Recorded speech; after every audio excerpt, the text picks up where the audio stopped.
Ще те величая, Боже мой, царю, и ще прославям Твоето име от века и до века. Всеки ден ще те прославям и ще величая Твоето име от века и до века. Велик е Господ и достоен за възхвала, и Неговото величие е неизследимо. Възхвалата на делата Ти ще преминава от род в род, и те ще свидетелстват за Твоето величие. Ще възвестявам великолепната слава на Твоето величие и словата за Твоите чудни дела. И те ще говорят за силата на Твоите страшни дела, и за Твоето величие ще разгласявам. Ще възвестявам спомена за Твоята велика благост и ще ликуват поради Твоята правда.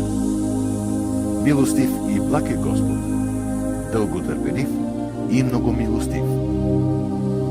Господ е благ към всички, и Неговата милост се разпростира върху всичките му дела.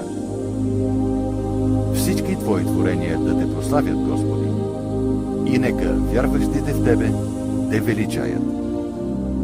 Да говорят за славата на Твоето царство и да разказват за Твоето величие, за да знаят хората за Твоето величие и за великолепната слава на Твоето царство.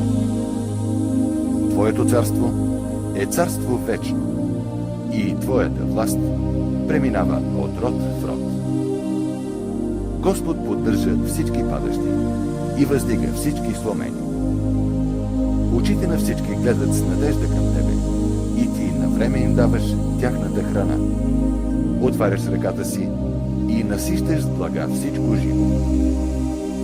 Господ е справедлив във всичките си пътища и благ във всичките си дела. Господ е близо до всички, които го призовават, до всички, които искрено го призовават. Той изпълнява желанието на онези, които благоговеят пред Него. Чува техния вик за помощ и ги спасява. Господ пази всички, които го обичат, а всички неправедни изтребва. Устата ми ще изрече възхвала на Господа, и всяко живо същество да прославя Неговото свето име от века и до века.